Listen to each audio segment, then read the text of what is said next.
When Oregon attained statehood in 1859, farming and ranching were already thriving throughout the territory. Prior to the 20th century, agriculture did not need government to assist in its production or marketing. That started to change by 1900, and in 1931, several boards and commissions were folded into one new agency, the Oregon Department of Agriculture. Then Governor Julius Meyer appointed the first director at an annual salary of $5,000, and the agency was located in the first agriculture building on Salem's 12th Street, where it would remain for 35 years. Early regulatory work included food and grain inspection and the formation of the Board of Agriculture to advise the agency on its policies and direction. When the 1940s arrived, the country was at war. A large percentage of ODA male employees enlisted or was drafted into military service, not unlike what was happening on the farms in Oregon and across the country. The remarkable effort to keep the agency operating and agriculture going is a testament to the women and those who stayed behind, making sure the country and the troops were well fed and clothed. Whether it was flowers for servicemen provided by Oregon nursery growers, or Willamette Valley flax used in the production of parachute harnesses for the Royal Air Force, Oregon agriculture contributed and ODA was there to assist. When the war ended in victory, a new age had arrived for agriculture. Food processing became more important, with canned goods catching the eye of the consumer. Packaging and preserving the great taste of Oregon products became a strategy as ODA looked to the export market just as it does today. The department's chemists began to consider the fate of a new pesticide called DDT. In the late 40s, this pesticide was considered a wonder. 2 decades later, it would be banned. Oregon's commodity commissions also started to form in the 1940s, beginning with dairy products and wheat. In the 1950s, ODA began to expand its scope.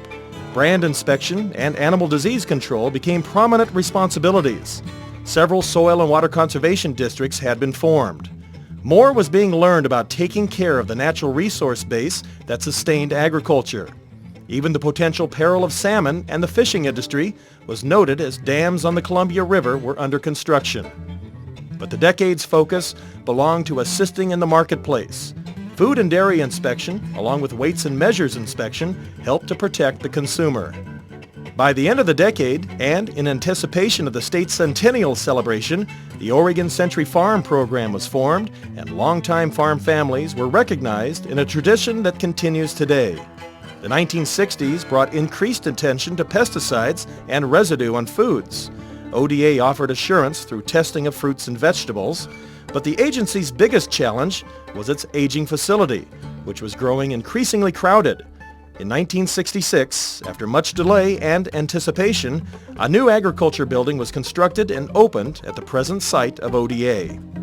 The 1970s was a decade of turmoil for farmers across the nation. In Oregon, producers were not immune to financial troubles. Calling for parity, local farmers drove tractors to the state capitol as part of a national demonstration. Drought also persisted in most of the state.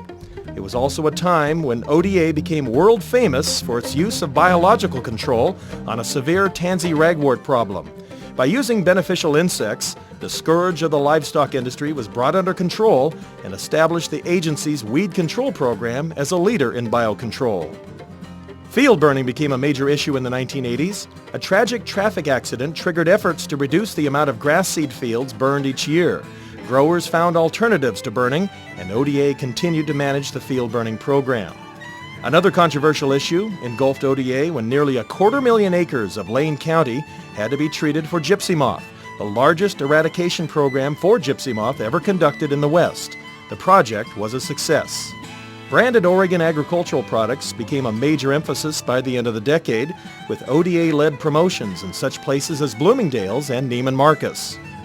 By the 1990s, ODA had largely taken its present form, dealing with both regulatory issues and promotion of the ag industry.